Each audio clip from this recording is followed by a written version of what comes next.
Erik, Balky. Go on down. So I'm not.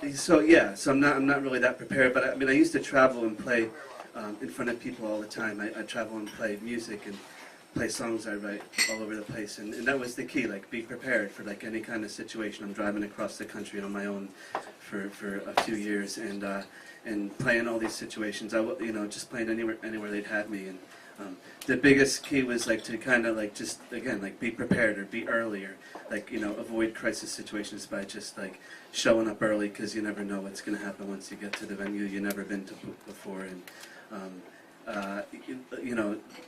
driving, like I would leave early. Like if I had like a long drive, I'd like leave early to make sure I got there early, and it just makes travel a lot less stressful and enjoyable. And so I remember this one time driving from Atlanta to Raleigh, Durham, and just like being way ahead of schedule and just like zoning out, like thinking of the song I'm writing and just the radio off and just kind of in my own world, just enjoying the drive. And I run out of gas, so I just coast over to the side, and I call AAA. That's like part of being prepared is knowing you're going to screw up and having backup plans. It's like I got AAA, I got a cell phone, I got a GPS. I'm going to be okay.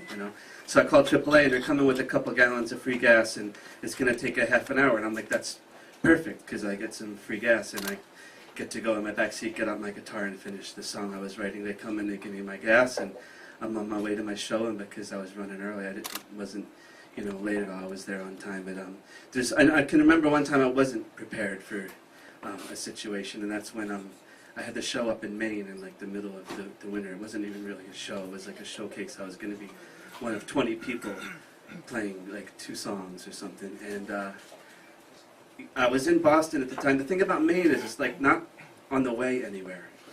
You can't like really book it in the routing of like your tour. It's like an out and back no matter where you are. And I was in Boston. I'm like, well, I have the night off. I'll go up anyway. I mean, it's a couple hours out of my way, and I drive up to Maine, and I'm in this. I show up, and it's a bar, and I don't really play bars. I travel the country in sort of the folk sort of underground circuit, which means like there's not a lot of people there.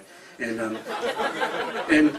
now here I am in this bar, and there's like people drinking, and there's noise, and there's like all sorts of stuff that happens in bars, and I've been so sheltered from that with playing in church basements and like and in coffee shops and cafes and people's living rooms and stuff like that. So I'm not used to a bar with like noise and rowdy young people. So I go in and I play my 2 songs. It's totally inconsequential. Like I couldn't hear myself. I'm sure no one could hear me. I'm like sensitive singer-songwriter guy, and I play my 2 songs, and I'm like, this is such a waste. And I'm done. I go over and I'm like packing up my guitar. I'm sitting down on the bench, like I gotta drive back to Boston. Like what was I thinking? This is like such a loss. And this woman comes over at that moment and sits down next to me, puts her hand on my knee, and says, "That was amazing." And I'm like licking my wounds, thinking like this is a disaster, whatever. And I'm looking at her like, what are you talking about? Like, she really liked my music. I'm great.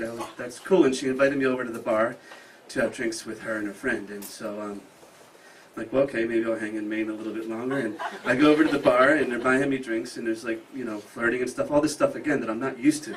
I'm used to like misfit gatherings, not like young, good-looking people drinking and having fun. And so it gets a little later. I'm like, I should be going. I got to drive back to Boston. I'm figuring I'm going to go up and use the bathroom, and then I'm going to get a cup of coffee and get on my way back on my way to Boston. And I asked my new friend, I say, do you know where the bathrooms are here? And so she decides she's going to show me to the bathroom upstairs, and there's like a single occupancy women's room and men's room, and she tries the women's door and it's locked. And then the next thing I know, she opens the men's door, drags me in, starts making out with me.